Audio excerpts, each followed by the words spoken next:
కాకతీయ సామ్రాజ్యాన్ని ఏలిన రాణి రుద్రమదేవిని ప్రస్తావిస్తూ తమిళనాడులోని చిదంబరంలో నటరాజస్వామి ఆలయంలో ఒక శిలాశాసనం వెలుగు చూసింది. రుద్రమకు సంబంధించిన శాసనం తమిళనాడులో బయటపడడం ఇదే మొదటిసారని చరిత్రకారులు అంటున్నారు.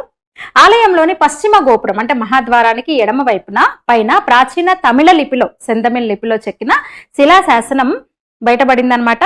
అంటే కేరళకు చెందిన ట్రావెన్కోర్, అప్పుడు వేనాడని అనేవాళ్ళు, ట్రావెన్కోర్ పై విక్రమ పాండ్య మహారాజు సాధించిన విజయాన్ని కీర్తిస్తూ ఆ శాసనంలో రాసి ఉంటది. అందులో రాణి రుద్రమ ప్రస్తావన ఉంది. ఆ ప్రాంతంలోని ఇతర సామ్రాజ్యాలను జయించుకుంటూ వస్తున్న విక్రమ పాండ్య చక్రవర్తి ఉత్తరం వైపు ముందుకు వెళ్ళలేకపోయారు, ఉత్తర దిక్కున మాత్రం ముందుకు సాగలేకపోయారు. కారణం ఏంటంటే కాకతీయ సామ్రాజ్యాన్ని పాలిస్తున్న ఓ మహిళ, ఆమెనే కాకతీయ చక్రవర్తి గణపతి దేవుడి కుమార్తె రుద్రమదేవి అని శాసనంలో పొందుపరిచి ఉంది. అంటే ఇరుగు పొరుగు రాజ్యాలలో నాటి ప్రాంతీయ రాజకీయ చరిత్రను ఆ శాసనం ప్రస్తావిస్తూ ఉందన్నమాట. 13వ శతాబ్ది నాటి శాసనం అది అని చరిత్రకారులు చెప్తున్నారు. అంటే రుద్రమదేవి పేరును ప్రస్తావించడం అంటే ఆమె శక్తియుక్తిలే. అంటే ఆ రాజు ట్రావెన్కోర్ రాజు ఇటువైపు రాలేకపోయారు, కారణం అక్కడ రాణి రుద్రమ ఉంది. అంటే ఆమె శక్తియుక్తి ఏంటో మరొకసారి చాటి చెప్పే ఒక ఉదాహరణ అని చెప్పొచ్చు, నిదర్శనం అని చెప్పొచ్చు.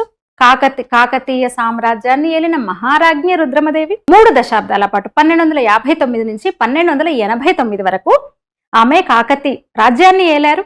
కాకతీయ రాజులలో గొప్ప పాలకులలో ఒకరిగా ఆమె నిలిచారు. మహిళ అయ్యుండి ఆ రోజుల్లో ఆమె శౌర్య పరాక్రమాలు, పరిపాలనా సంస్కరణలు, కళలు, సంస్కృతి పోషణలో ఆమె పేరు ఇప్పటికీ మనం గుర్తు తెచ్చుకుంటాం కదా, ఉన్నాయి కదా నిదర్శనంగా. కొడుకులు లేకపోతే రుద్రమదేవిని కొడుకులా పెంచుకున్నాడు. కొడుకులా చూసి యుద్ధ విద్యలు, కత్తిసాము, ఇంకన్ని రాజ్యపాలన అన్ని నేర్పించాడు గణపతిదేవ మహారాజు. పురుష దుస్తులు ధరించి ఆమె దర్బార్ను నిర్వహించింది. అంటే గణపతిదేవ మహారాజుకి కొడుకులు లేరు, కుమారులు లేకపోవడంతో, మగ సంతానం లేకపోవడంతో 2 కూతుర్లలో రుద్రదేవ మహారాజాను పిలుచుకుంటూ మగాడిలా ఒక పురుషుడిలా పెంచారనమాట. తర్వాత తన వారసుడిగా ప్రకటించి సింహాసనం మీద కూడా కూర్చోబెట్టారు.